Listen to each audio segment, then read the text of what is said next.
Hey everybody, how's it going? Welcome to my first ever tips and tricks video. Here I will pick 5 random things in Rocket League and showcase them to you. The series will have a lot of general tips for every skill level, so it's likely for some of you to know about certain mechanics already. But without further ado, let's get into the video.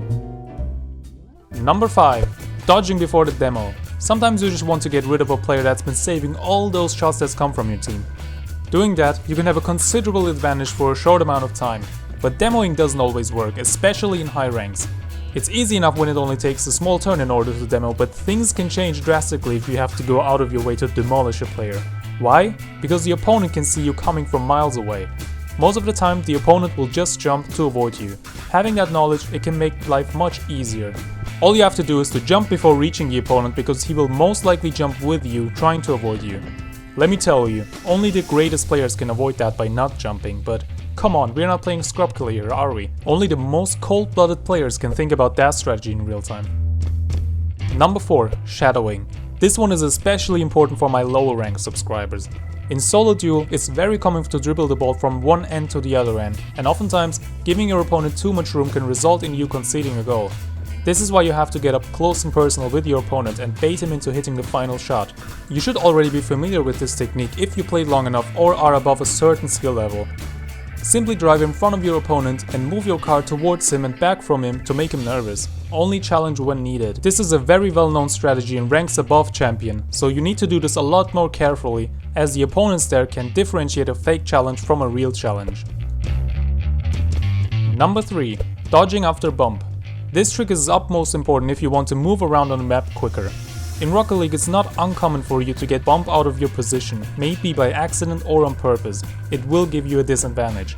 To recover from a bump, I always recommend dodging immediately. Never accept the bump and just wait for the landing to happen. Doesn't matter how hard you get hit, always use your dodging ability. Because the way the physics work in this game, it will allow you to keep your height. And no matter how good your opponent, or let's be honest, your teammate hits you, you won't be flying aimlessly in the air. If you have boost, I recommend you use that to get back and don't try to hold the boost for something else. You're a threat even without the boost.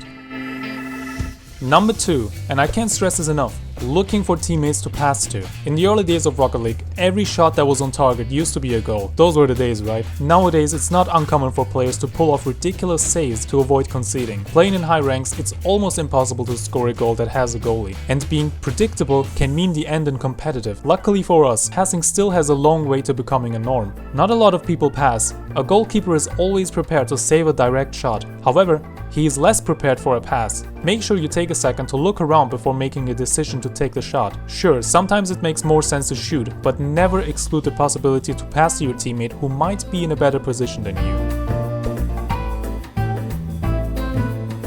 Now, the moment we've all been waiting for. Number 1. Pre-jumps and late dodging. Sometimes a match can feel like a chess game. You constantly have to outsmart your opponents and think ahead in order to win. In my mind game tutorial, I mentioned a fake aerial and quick jump method, but I didn't quite realize how important that can be in Rocket League at the time. In a one-on-one situation, a quick jump, also called pre-jump, can open a lot of opportunities for you. By jumping, your opponents might be triggered into jumping with you.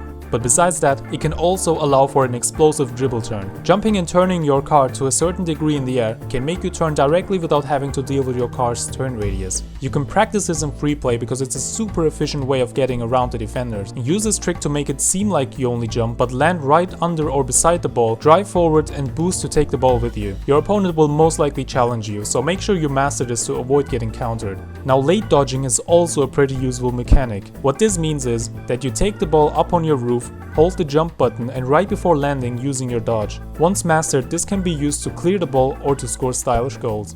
And that's all the tips and tricks I have for you in this episode. If you want a tutorial on any of these, you can always let me know on Discord or the comment section down below. I hope you enjoyed this little series idea. If you have some tips or tricks for the next episode, let me know and I will gladly add it to my list. For now, thank you for watching and I will see you in the next video.